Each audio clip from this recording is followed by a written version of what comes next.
Hello and welcome to National Focus. I am Shakira Pear. In the headlines, $800,000 for rehabilitation of roads in the La Plaine constituency. Member of Parliament for the St. Joseph constituency has major plans for her constituency, and residents of Point Michel have elected new council.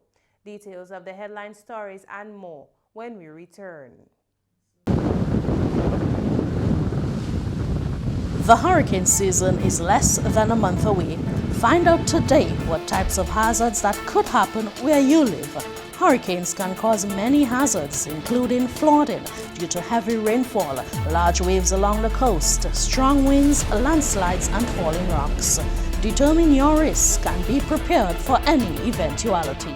A message from the Government Information Service.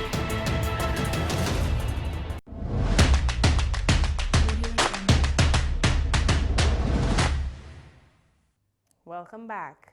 Prime Minister Honorable Roosevelt Skerrit has announced government has allocated $800,000 for the first phase of the rehabilitation of the road network in the La Plaine constituency. Speaking during a visit to the Dailies through Petit Savan Road, Prime Minister Skerrit says retaining walls will be part of this project. In addition to this area, we've always also started the improvement of the road surface between La Plaine and Dailies. The roads were in a very, very deplorable condition.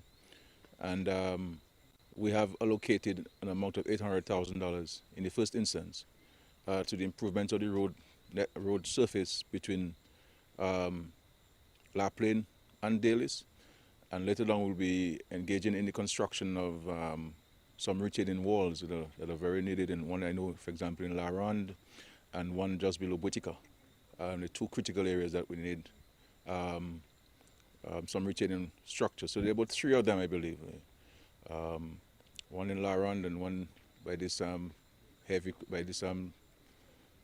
rental company there, and of course in Dominica as well. Yeah, so that's the next phase will be this. But clearly we need to have done some urgent and emergency surfacing of the roads because it was really rough. To culminate the Kalinago week, which started on September 14 and ended on September 19, a memorial to honor the lives of the fallen warriors in a Kalinago war in 1930 was held. Kalinago week is a significant aspect of the Kalinago people as it highlights their culture and heritage. Minister for the Environment, Rural Modernization and Kalinago Upliftment and Parliamentary Representative for the Salibia constituency, Honorable Kozia Frederick, spoke of the significance of September 19 to the Kalinago people. September 19th is very significant because it was that particular day that a very significant aspect of Kalinago heritage was infringed upon. The Kalinago people understood CSME, free movement of goods and people. That was it. Present politicians like myself are now struggling with that concept. Populations around the Caribbean in what was known as what I call the Kalinago island civilization had already sorted out the idea of free trade and movement of people. Minister Frederick says the lives of the fallen warriors and the Kalinago people are very important to Dominica's history. The lives of fallen warriors, the life of the Kalinago people are very, very important to the growth and development of our wonderful country. So the students out there from Atkinson, Salibia, Lighthouse, Siniku, one of those days, maybe 20, 30 years from now, you will be standing here and people will be listening to you. I might be down here looking at you, expressing yourself as a Kalinago warrior, expressing yourself as a Kalinago brave, knowing where you came from, knowing all the obstacles that were in your way, and that you continue to grow, and generations after you will look toward the work that you have done.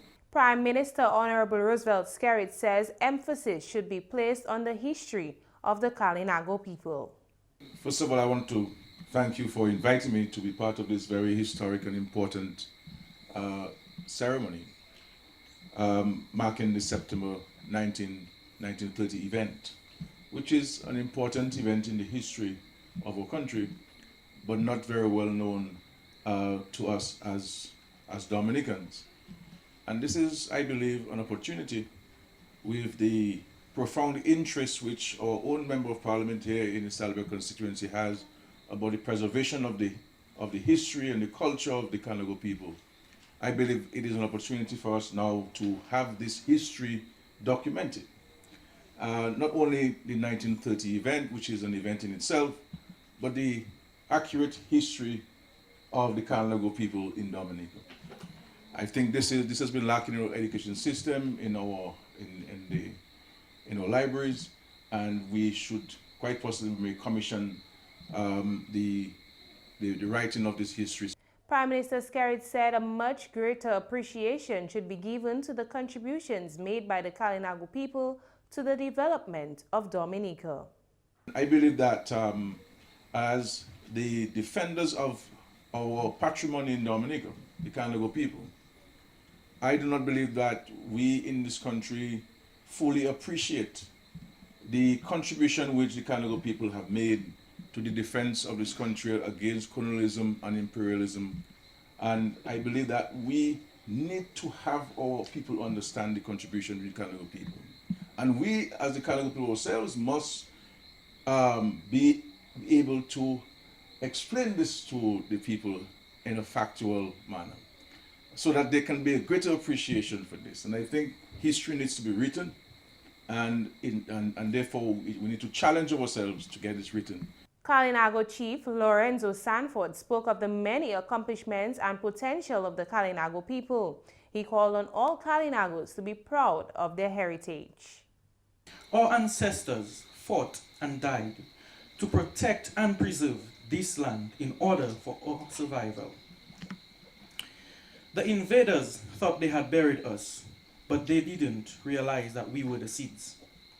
For us as a people, the past have been tough, the road may have been rough, but I must say, we are mindful of the accomplishments and potential of our people to achieve. We can now say proudly that Kalinago people and people of Kalinago heritage occupy important positions and play important and meaningful roles in the government and development of this country. The St. Joseph constituency will soon see some major developments to assist the farmers and fisherfolk in the various communities. That's according to Member of Parliament for the St. Joseph constituency, Honorable Dr. Addis King. Dr. King says the first major project will be the construction of a farmer and fisherfolk market on the land space directly across the playing field in St. Joseph. Some of my projects that I have in mind is mainly based on the resources that already exist within each community. For example, most part of the communities, we have the farmers. So that is why one of my first projects that I will be engaging in is the farmers market, which we will be building at St. Joseph. We are already in the advanced stages of the design, and we have decided to include also an area for the fisher folks. And so we will have storage facilities there as well. And also we'll also have conference facilities, because I do believe in ongoing training, skills training for our farmers, for our fisher folks, even for our fish vendors, so they can be better able to bring their business forward. So this will certainly be one of the first thing you will see coming up in the St. Joseph area. The St. Joseph MP also announced that the financier has committed to assisting farmers in the community of Bells with acquiring a freezer to preserve produce. As you know, we have a vibrant farmers cooperative in Bells. And one of the things that they engage in is they would like to have a place to process their produce as well as storage. And I am glad to announce tonight that I do have somebody who's willing to finance at least the freezer. And so they have said to me that they are committed to a US $10,000 Excellent. towards freezing facilities for the Bells farmers, and I know I'm quite excited about it. And I know, the Bells Farmers Cooperative is made up mostly of women, so I am always happy when we get to empower our women. You're watching National Focus. More when we return.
Welcome back. Mr. Lincoln Corbett has been appointed Acting Chief of Police. Mr. Corbett has been a member of the Dominica Police Force for 30 years and says he has major plans to move the police force forward. One of my major tasks as the chief, acting chief that is to seek to motivate the men, to have them understand that they need to get back to where we know it used to be. When I joined in 1990, the enthusiasm and the vigor was all there, but that has sort of dissipated over the years. So I really intend to get the men back to being highly motivated again. The acting chief of police says one of the ways in which he will seek to motivate the members of the force is with his open door policy. As I indicated also, I have an open door policy that the officers can come to me at any time at short notice. As long as I am not seeing anybody else who have a meeting, I will see them. As deputy, I was doing that. I will see them at any time. And just to instill a high level of confidence in them. I'm not shy of work, so you may very well find me on the scene of a crime or some activity happening. I'm always with the men, intermingling with them, and speaking with them. Other than just job-related issues, I speak to them on personal issues in confidence. And whatever they discuss with me will never be heard anywhere else. I'm not for that. So just the whole question of showing that care and compassion for the issues, we seek to motivate them. Mr. Corbett says he would like the public to regain its confidence in the police force, and this will encourage collaborative efforts from the police and the public, ensuring a peaceful country. A lot of things have caused the public to lose confidence in the police. Some of it, sometimes people will say that the police is not confidential and that they're leaking information. As I said before, there must be an officer that a member of the public can speak with in confidence. You don't have to be a high-ranking officer. It could be an officer that you know from childhood and that you have confidence in him. You trust that he will not divulge the informant. You can do that. And he'll channel it to the appropriate authority. So that is a critical issue also. Additionally, the issue of community policing, that's also one of our plans. The acting chief of police says he intends to reduce crimes in Dominica. If all the first three things I mentioned, work properly, we will see hopefully a reduction in crime. and the reduction in fear of crime, importantly, fear of crime. It's not that we have an increasing crime, but the fear of crime may be on an increase. More so when members of the public will hear of the nature of crime that's been committed. That can increase a lot of fear in the members of the public. Meanwhile, chairperson of the Dominica Police Welfare Association, Jefferson Jago, congratulated Mr. Corbett on his new appointment. I want to congratulate him because this is the nominee. The Police Welfare Association and its members have always favored Mr. Corbett and Mr. Laville, but we do not get everything we want from government. We do not get everything you want. However, we accept what we get from government and we commend them for choosing Mr. Corbett as the acting chief of police. So we wish him well, we wish him all the best, and going forward, we want to offer him our full support as an association, to offer him our full support, and we'll work with him. The people of Point Michel have elected a new team to serve their community. The village council election was held in the community on Monday, September 21, 2020. 16 persons were nominated to contest in this year's election. Alia Martin reports. Branch manager at money lending company Sonia Felix has topped the polls in the Point Michel Village Council. Ms. Felix obtained 233 votes, outscoring 15 other candidates when the council elections were held on Monday, September 21, 2020. Ms. Felix, who served on the last council, is content with the results, saying that hard work pays off. I just did what I had to do, and the people came out and the people spoke. I am ready to work with the councillors and with the community so that we can really effect change in our community. I love Point Michel. I am Point Michel. So tonight I am really happy. And you can hear the support behind. Presiding officer for the Point Michel Village Council elections, Mrs. Yvonne Charles, is satisfied with the turnout at the polls. Mrs. Charles says more young people exercise the right to vote. I find the turnout was very good this time. The turnout 3 years ago, that area, TO4 polling station, was very crowded. And this year, I see it was more crowded. The other elected candidates are James Deloney, John Irvin Blanchard, Erica Lewis Jules, and Matthias Pelte Jr. Village council elections are held every 3 years. Village councils are formed with 5 elected members and 3 members nominated by the minister with responsibility for local government. 544 people, or 34.37% of the electorate, voted, with 304 being female and 240 being male. The Point Michel Village Council was first inaugurated in 1970. Alia Martin for the Government Information Service. The Office of Disaster Management has released a statement on the situation which occurred in Soufriere on September 17, stating there is no cause for panic. Based on information supplied to the ODM, the Seismic Research Center team determined that the recent activity in the Soufriere area is likely the result of a landslide in the area, followed by subsequent resettling of the near-surface hydrothermal activity with associated strong steam degassing. There have been no associated volcanic earthquakes recorded in the area by the SRC network on the island. The SRC therefore believes that a change in volcanic activity has not contributed to this event. It is possible that the area may still be unstable and additional landslides may occur with continued steam degassing. Fitzroy Pascal is the National Disaster Coordinator at the Office of the Disaster Management. The Soufriere area is noted for its hydrothermal activity, which is usually manifested as surface degassing, primarily of steam. The volcanic origin of the soil, in addition to the hydrothermal weathering in the area, has created conditions favoring landslides. A visit to the area earlier today showed nothing unusual. Thus, there appears to be no cause for panic at this point. The ODM took photos and drone footage of the area, which were provided to the Seismic Research Center. Based on the information supplied by the ODM, the SRC team determined that the recent activity in the Soufriere area is likely the result of a landslide in the area. followed by subsequent resettling of a near-surface hydrothermal activity with associated strong steam degassing. Mr. Pascal says there has been no associated volcanic earthquakes recorded in the area.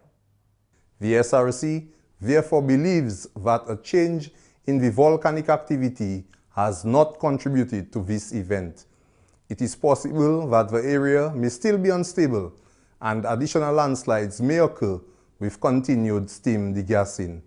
The ODM and SRC will continue to monitor the area. Public access to the area should be limited.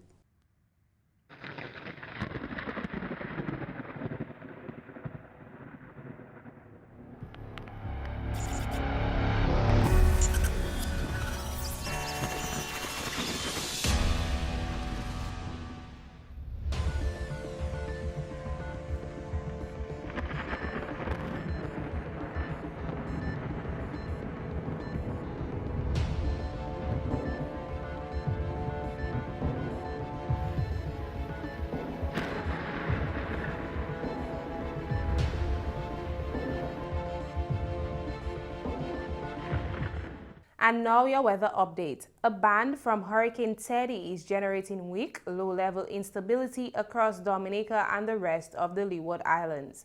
Along with daytime heating, this is expected to result in occasional cloudiness with a few light to moderate showers and a slight chance of isolated thunderstorms across the area during the next 12 to 24 hours. A weak high-pressure system remains dominant across the windward. Thereafter, by Wednesday, a surface trough is expected to affect the area.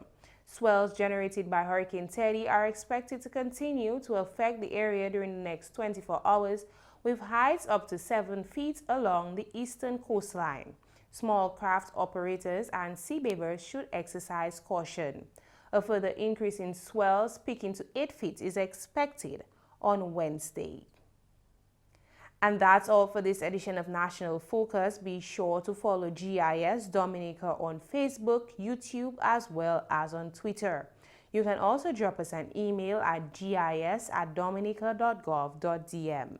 From all of us here on the GIS News Production team, I'm Shakira Pear. Thanks for watching.